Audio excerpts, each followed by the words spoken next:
हमें ये नहीं पता किस जाति के लोग किस जेल में अधिक हैं। हम ये दावे से कह सकते हैं कि हम जेलों के अंदर गए और उन कैदियों के बिस्तर पर हमें पुस्तक जो मिली उसका नाम सत्या प्रकाश है। और जेलों को जिन्होंने सत्संग बना दिया और इस विचारधारा के लोग हैं, आप समझ सकते हैं किस विचारधारा के लोग थे उस समय। वो कहते हैं और कहे कि आर्य समाज की विचारधारा के लोग अधिक थे। संसार के अंदर स्वामी दयानंद ने आह्वान किया, जब मेरा देश बचेगा और देश ऐसे नहीं बचेगा जब मेरे नौजवान युवा होंगे, जब वो संस्कारित होंगे। अगर आज युवा संस्कारित नहीं है, आज दुनिया में भटक रहा है और उसका मूल्यांकन ऐसे नहीं हो सकता जब तक हम संस्कार विधि, आर्य समाज के पास एक पुस्तक है संस्कार विधि, और ऐसा संस्कार आपको नहीं मिलेगा।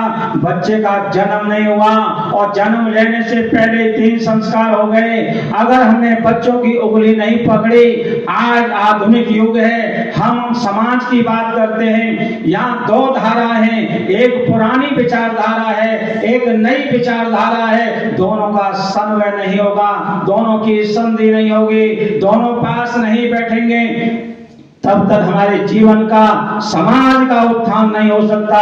उज्जवल अतीत था, भविष्य भी महान है। उज्जवल अतीत था, भविष्य भी महान है। समझ जा जो कि ये वर्तमान है। समस्या क्या है? नौजवान कहता है आने वाले वक्त में मैं ऐसा कार्य करूंगा। बड़ों की समस्या है मैं ऐसा करता था, मैं ऐसा करता था, मैं ऐसा करूंगा। संसार में कहा गया नहीं, आज को सुधार लो, जो बीत गया सो बीत गया। आज को सुधार लो, जब आज को हम सुधार लेंगे, बोलो कल अपने आप सुधर जाएगा। उज्जवल अतीत था, जो बीत गया बहुत अच्छा वक्त, बहुत बढ़िया समय था।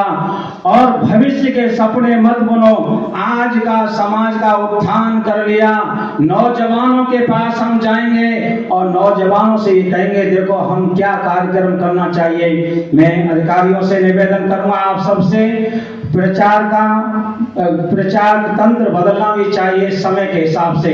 मूल धारा नहीं छोड़नी चाहिए आचार्य जी, लेकिन कहा कि हमारा जो प्रचार का यंत्र है वो बदलना चाहिए। आज हमारे पास माल खरा है,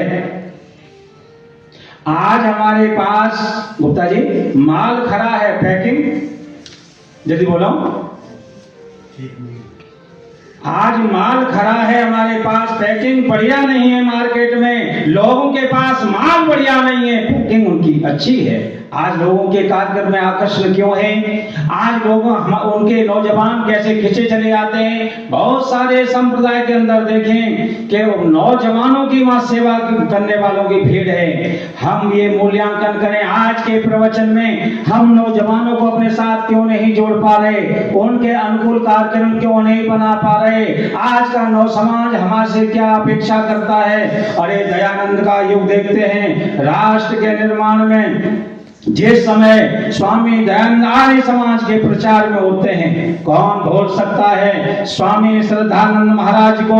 और स्वामी श्रद्धानंद महाराज जो थे उनके जीवन में ऐसी कोई बुराई नहीं थी जो उनके जीवन में बुराई न हो। क्या दयानंद तेरे जीवन में आकर्षण था? चाहे वो धार्मिक जीवन था, वो सामाजिक जीवन था। और उस समय देखते हैं आप, जिस समय मुंशी राम पूरे नास्तिक थे, ईश्वर को नहीं मानते थे, जिस समय बनारस में जाते हैं वहां उनका मन खट्टा हो गया और उन्होंने कहा ये काशी के मंदिर में क्या है। जब वो ईसाई जगत में चर्च में जाते हैं उनका मन खट्टा हो गया, अरे ईसाइयों में क्या है, नहीं मानता कि कोई वो नहीं मानते ईश्वर की नाम की कोई सत्ता है, वो नहीं मानते परमात्मा के नाम की सत्ता है। एक बुझा हुआ दीपक था, नौजवान था, और उस समय आधुनिक पढ़ाई जिसने पढ़ी थी और माता पिता पछताते थे हम अपने बच्चे का निर्माण कैसे करें। अरे बच्चे का निर्माण नहीं हुआ